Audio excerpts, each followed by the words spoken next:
రోజు 2 ట్రాక్టర్లు తోలుకొస్తానే అంతే. ఈ పొద్దు జగన్మోహన్ రెడ్డి వస్తానని ఆయన కాదురా గజ్జిరెడ్డి, ఇన్ని నెలలు రైతులు అంతకుముందు కదా పంట అమ్ముతున్నది. అప్పుడంతా ఎవరి బెల్లం నోట్లో పెట్టుకోండివా?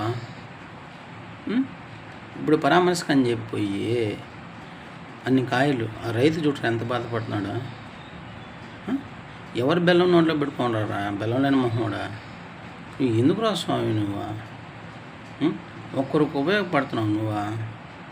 తల్లికి కానీ, చెల్లికి కానీ, కనీసం ప్రజలకు కానీ వేస్ట్ లంజా కొడుకురా స్వామి నువ్వు. ఇన్ని రోజులు ఎవరి బెల్లం నోట్లో పెట్టుకుంటే పరామర్శించలేదు. ఇప్పుడు పోయి కనీసం 30 ఫ్యాక్టరీలు నీ చేతిలో ఉన్నాయని వినికిడి.